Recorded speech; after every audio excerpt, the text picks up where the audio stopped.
Now let's deal with this mower. It's got oil in it.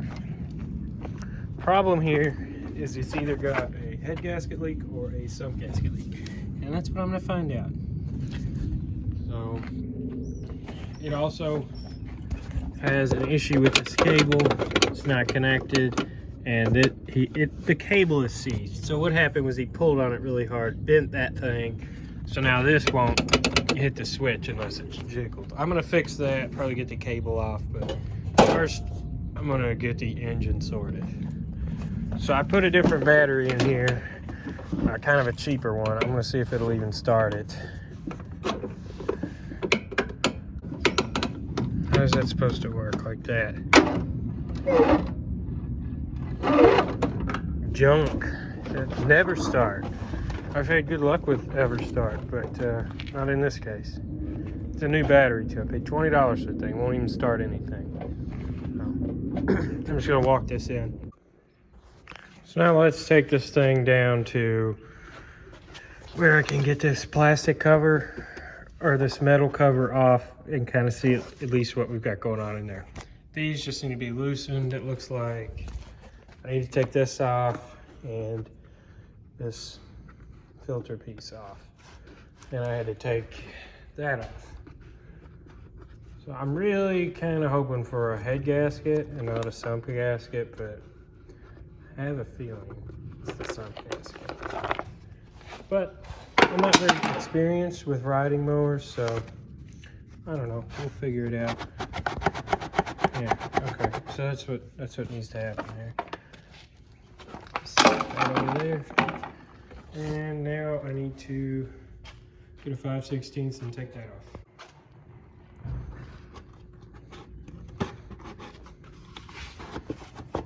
Theoretically, that should just come out. Okay. Let's look down in here. I still can't really tell. Just bending this stupid thing out of the way. You can tell where the head stops. So I really need to just take this off, man. You know, I still can't really tell. So I'm gonna start it up and let it run like this and see if I can't find it. Yeah, that's a sump gasket. So I'm gonna need to pull the engine and change it. I do have one other idea. This was kind of loose right here. So I'm gonna just try tightening up the other one. Like right there. And see if that doesn't help. I know these are known for sump gasket problems, but I'm lazy. Well, it looks like it's time to pull this engine. I've done this before, but only one time. So let's see if I can figure out how to do it. See, hour meter looks like it just wraps on around this. That needs to come loose. Then the throttle cable needs to come loose. Fuel line, wiring, and then I'll deal with the underside. So yeah, let's take care of this part first. I'm just gonna take this fuel line here loose, start taking this wiring off, and get ready to pull this engine. The last time you saw me, I was getting ready to take that engine off. Well, it got a little late and I decided to quit filming for the night, but I'll talk you all through what I did. It was very easy at first, and it took about 15 to 20 minutes to really get through all of everything to take this engine out. But what caused it to take longer was I made a critical mistake. Wouldn't you know it, this is the second lawn tractor engine I've ever pulled. I made a mistake. That's fine. Everybody does that, I guess. The mistake I made was I was taking out the little belt holder, belt guide thingy, whatever it's called, right around here, and it went all the way back here and it bolted in right here. So I was using a gear wrench to take that out. I wasn't laying on the ground, I was sitting next to it, and wouldn't you know, the bolt bottomed out on the steering piece, so my wrench was just stuck in there. And of course, it was late and I was tired and I wasn't thinking straight, so I took this off and tried to move that back, and it didn't work. Then I realized You dummy, that bolt's holding it. So I took that bolt out, turned it, got my wrench out, got the engine out. I woke up today with a slightly sore back because I'm incapable of lifting, and I'm gonna take this over to my grandpa's and I'm gonna change the sump gasket on it. I'm not gonna film changing the sump gasket. That's pretty self-explanatory. I've got a little bit of access to in here without the engine, so I'm just gonna deal with this cable. So I just bent that back to where it looks like it should be. I may need to bend it down a little further, but you can see now that properly engages that, and it gives us enough room for just the top of this cable. And then this clips on to the end on there, and that should work. So now the question is trying to get this cable out and save it. So it looks like it runs. It does, honestly, it looks like it's just connected right into the other side. I could just pop it right out. I'm hoping. If it's that easy, that'd be freaking sweet, wouldn't it? So this is it. Right here, we're just held in by one zip tie. It looks like that's just held in with the cotter pin. It should just twist and slide right on out. Like I've said probably multiple times in this video, this is only the second one of these I've ever really worked on. Now, I've worked on the engines before, you know, fairly frequently, but the actual mowers themselves, I haven't really worked on that much. So just bear with me here. So then, I don't know if y'all can see this, but that has a cotter pin there, and then the spring should just slide right on off. So that was pretty easy. I got this out, and of course this cable is stuck. Got the new sump gasket in. It went pretty smoothly. Came with this nice little friggin' mint sheet telling me how to do it. And new bolts. That should be mint. So I went to the parts dealer around here to see about getting this and a cable. They wanted $65 for the cable. It's like, no. I looked online, the cable is like $8 or $9. So I just soaked the cable in some used oil here, and I'm just gonna let it sit there for a day or so. I'm gonna go ahead and change this O-ring out. It was right in here. It didn't feel like it was doing too well, and if I put all this back together and I have an oil leak there, I'm gonna be mad at myself. So just put this O-ring in. So I went ahead and pressure washed the engine and the mower. I didn't do the greatest job, just enough to make it sort of okay to work on. And I actually just sprayed the mower down pretty well because I figured I don't feel like having to clean it again before I sell it. So that's what I did. It actually looks pretty nice. Got the engine back on, and it wasn't too difficult. I'll talk y'all through the hardest parts real quick. So getting this belt tensioner on this top pulley here was difficult. You have to take this bolt out of here, take this guy here loose, turn the wheel, and that'll give you room to get a socket in there. The next thing was getting this on. That was hard, and really I should have just done that when the engine was off. But yeah, besides that, it was pretty straightforward. So I'm gonna need to make sure that that doesn't sit on that valve cover, get hot and melt that shell. But it's got oil in it, it's got gas in it. Let's see what it does.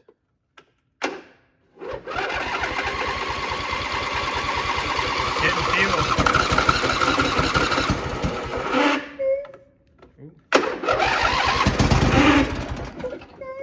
Take it off choke a little bit.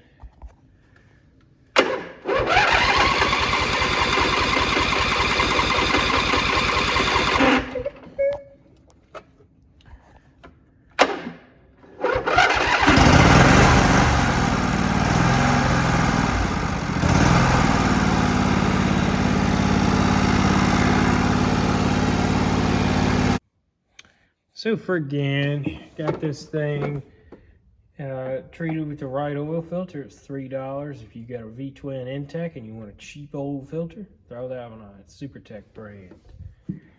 Next thing, still got a few problems. Doesn't seem to be leaking oil. The problems that it has are problems that it had besides the oil leak. The first one is it does seem to have a clogged idle circuit in the carburetor, and the valves need to be adjusted.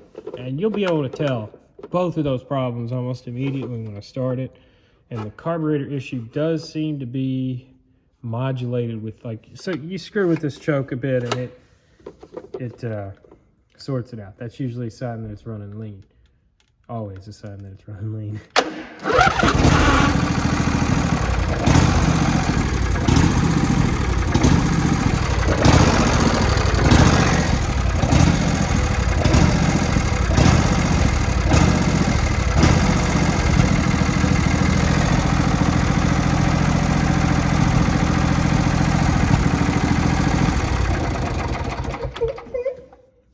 Oh, there you go.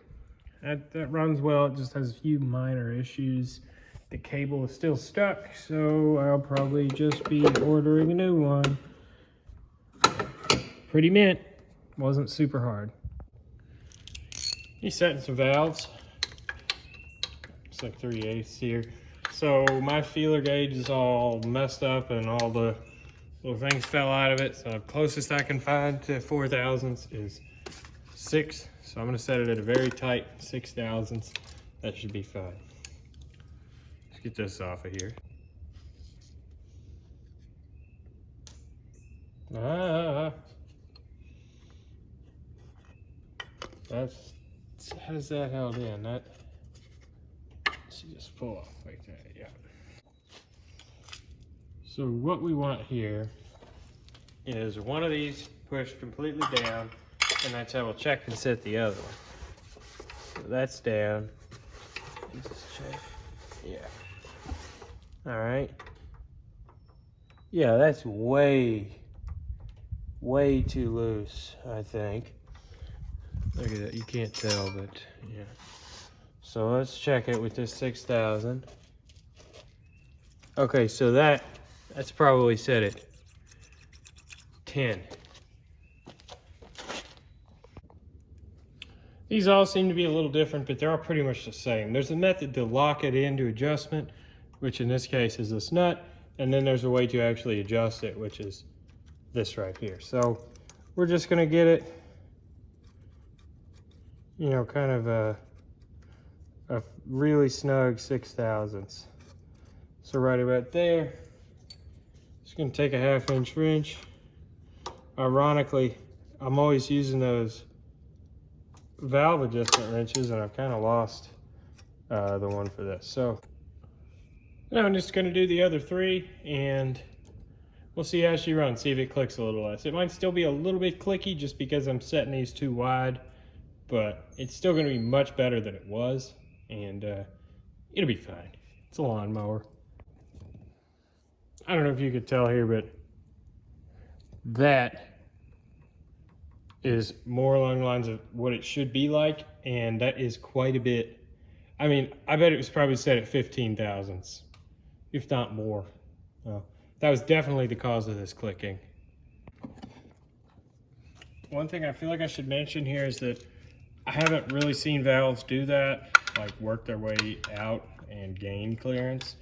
Normally, or valve lash, people I've noticed around the country have different terminology. I say valve clearance. But unlike Chinese scooters and Honda Ruckuses, Metropolitans, I've noticed that the valves will lose clearance and eventually cause them to, you know, run like crap, backfire, or a lot of times with the Hondas, they just will get to where they have almost no compression and won't run or won't want to cold start. So I don't know why these valves were set so loose. Somebody may have been in here and done this, or I don't know, maybe that's something these engines do. They work the valves loose like that. I don't know. But we're just gonna ignore it. Set them correctly and go. Let's see what kind of a difference that made.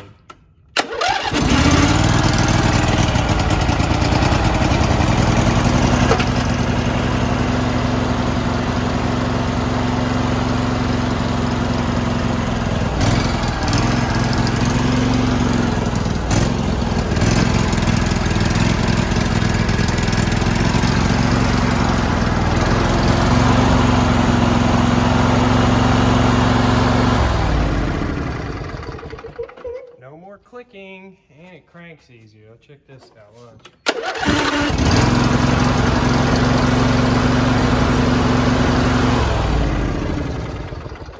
Awesome, that runs great. But it needs a carb clean. Carb's still filthy, it seems like. So I'm gonna do that. I need to clean the carburetor. Here's how we're gonna go about doing it. If you just want to drop the bowl or drain it, you can take these 2 3/8 bolts loose, drop this 1/2 inch wrench on that, unplug it, take it out, and you could test it like that. That's your anti-backfire valve, which is useless. But I'm going to be taking the whole carburetor off. So to do that, we're going to take these loose again, take this shroud off, and it's pretty much just a bunch of 3/8 bolts, and this thing. So let's get after it. I went ahead and took the choke cable loose. You know, this probably would have been wise to do when I had the engine off, but whatever. So now I'm just going to go after all 4 of these 3/8 bolts. We've just got this linkage right here to take loose. This is for the throttle, and I think that's it. I think the rest of this just comes off all as one. That should be pretty easy. Let's do that. So there we go. I'm just going to start by pulling the bowl off. I guess I could say that's somewhat thoughtful of them to include Phillips and flathead screws here. But supposedly, according to Terrell, this carburetor is 100% garbage. Let's see what we get here. Put these with the rest I've got here. I'll lose them. Alright. So this does not look dirty. I took this off yesterday and it wasn't that bad. So the problem is going to be with the jets. And honestly, I don't even know how to get this thing apart. Okay, it just comes apart. That's how that works. That's the main jet there, I think. See it? And it looks clean.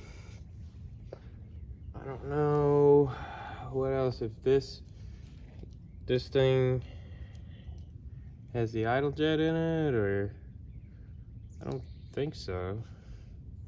I'll clean this out in a minute. This is a weird thing here.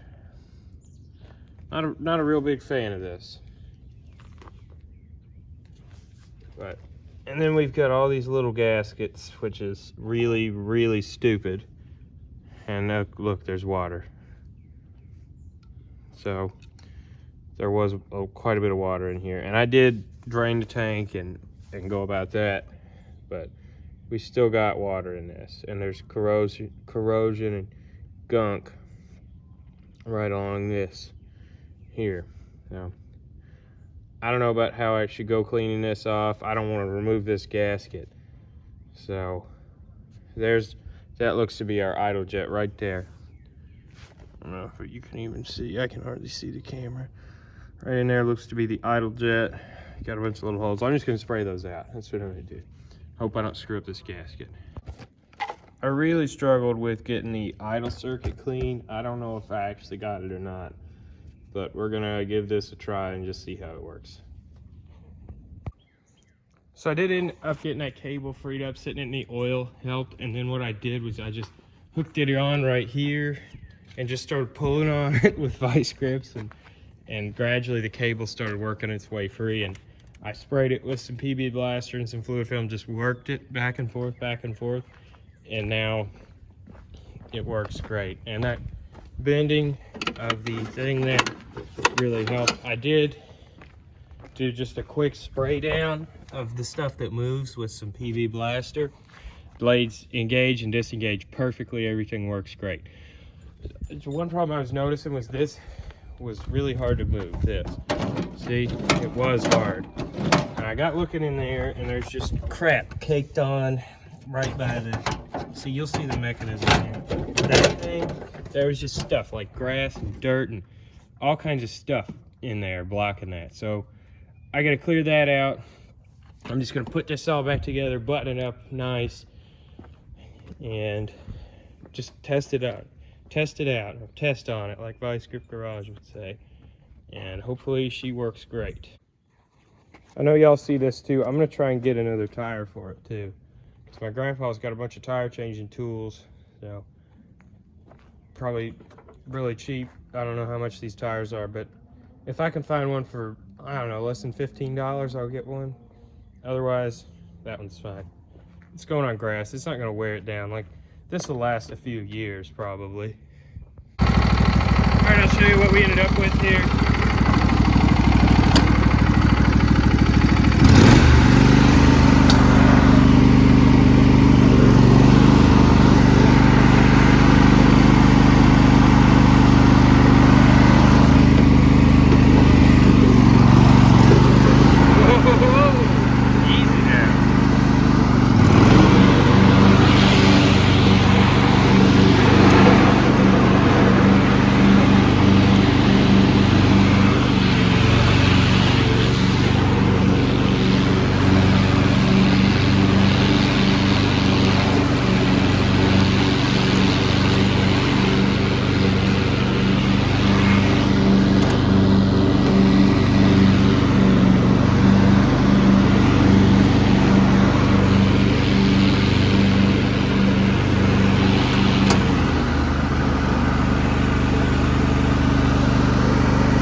Pretty dang good for, I don't know, $40 at most. That's what I have in it.